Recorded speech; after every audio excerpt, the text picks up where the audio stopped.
السلام عليكم. ازيكم يا جماعة عاملين ايه؟ يا رب تكونوا بخير. ان شاء الله النهاردة هنعمل 4 انواع من الايس كريم، 4 نكهات: توتو، فراولة، ليمون، ومانجا. تقريبا الطريقة دي بحثت عنها ما لقيتلهاش اي فيديو اطلاقا. في نفس الوقت طريقة مميزة جدا، وهتحل بعض المشاكل اللي بتواجه الناس او اللي كانت بتتعرض عليا بصفة عامة. يا محمد بقى فيه طعم بودرة، طعم النكهة مش قوية، مش مظبوط، في حاجة كده ناقصة. فكل ده بإذن الله هيتحل في الفيديو ده. بقى يا جماعة كل اللي لسه جديد ينزل يعمل اشتراك وتفعيل الجرس، واهم حاجة كل اللي موجود اعجاب للفيديو ومشاركة. شايفين قد ايه الايس كريم بتاعي كريمي جدا وناعم ازاي ورهيب؟ اهم حاجة رهيب. لا عامل معايا كريستالات تلج يا جماعة ولا أي حاجة. وفي نفس الوقت بإذن الله أي مشكلة بتواجهكم فيه هتتحل بإذن الله. وأهم حاجة المقادير موجودة في كل بيت. محدش بقى يا جماعة ينسى يسيب لي إعجاب وتعليق. يلا نبدأ. أول حاجة يا جماعة معايا 250 جرام فراولة، تمام، طرية عادي مفيش أي مشكلة معايا. 70 جرام سكر او انتي والسكر اللي انتي بتحبيه. تمام، خدت الفراولة بتاعتي كده في حلة على النار، نزلت عليها بالسكر دايركت كده. انا طبعا بعد التصوير عشان كده انتوا منتوش يعني شايفين الكمية قليلة. تمام، ربع كيلو فراولة، 70 جرام سكر. بقول مقادير هنا بالجرام، وفي صندوق الوصف بالكوب وبالجرام. تمام يا جماعة، وايه لازمة الحركة دي يا محمد؟ الحركة دي بتخلي النكهة معاك قوية، وبتعلي النكهة كده. تمام، زي ما انتوا شايفين كده يا جماعة. لما نوصل للقوام اللي انتوا هتشوفوه معايا، هو ده القوام اللي انا عاوزه. تمام، بحسيت ان الخليط معايا تقل كده وبقى كويس جدا، يعني المية بتاعتي شدت كده.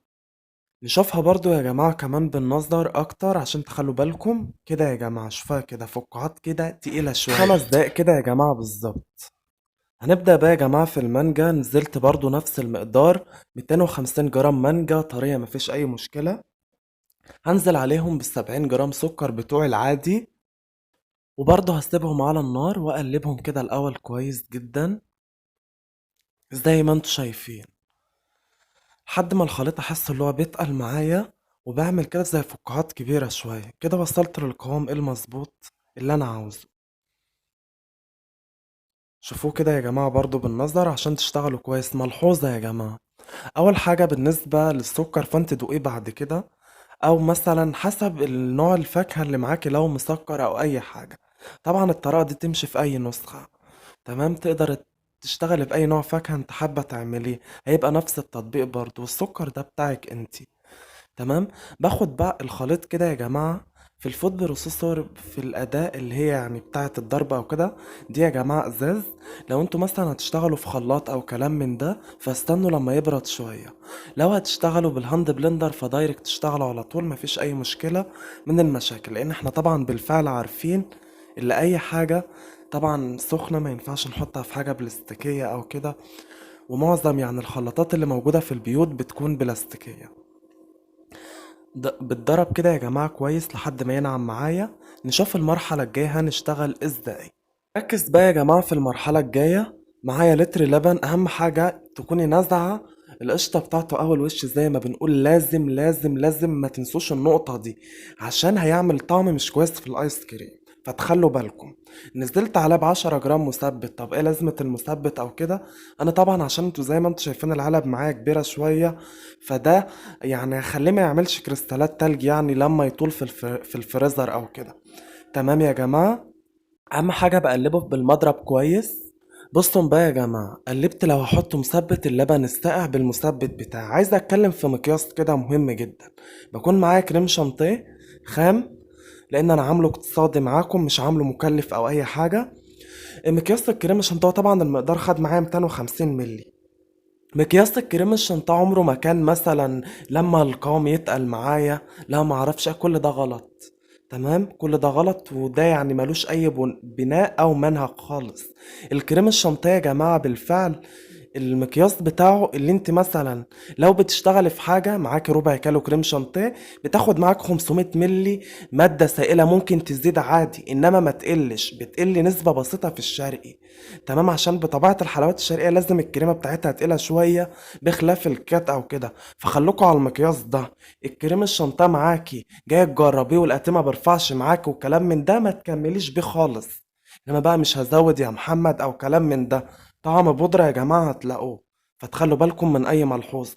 القوام اللي أنا عاوزه قوام شريط كده بينزل زي اللاف، مش تقيل ولا عامل فيرم بيكس أو كده.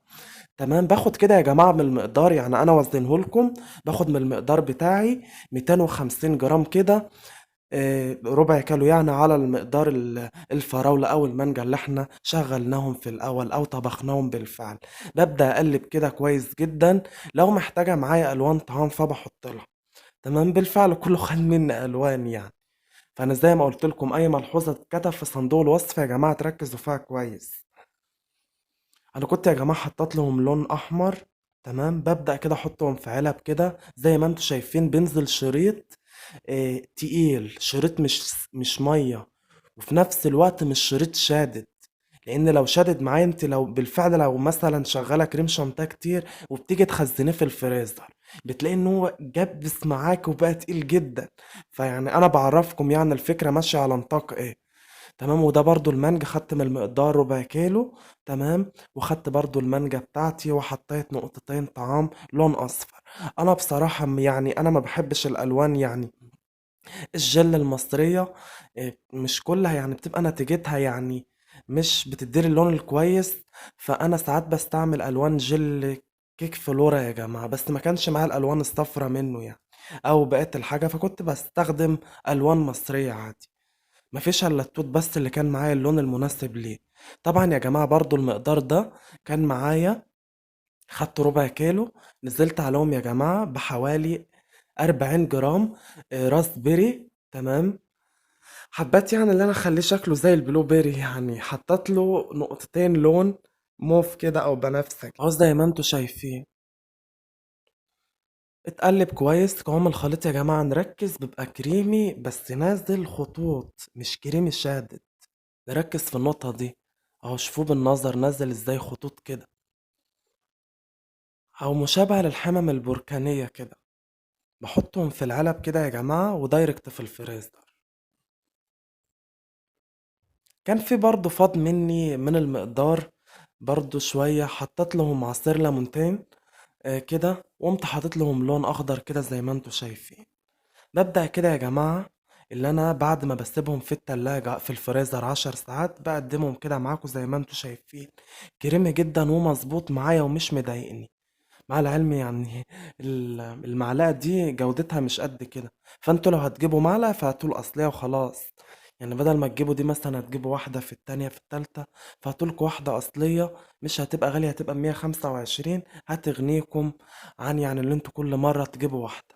زي ما انتوا شايفين قدمته اهو يا جماعة، وشكله مظبوط جدا ورهيب، ولا في أي مشكلة من المشاكل، وكريمي جدا قدامكم اهو، وناعم جدا من جوه زي ما انتوا شايفين.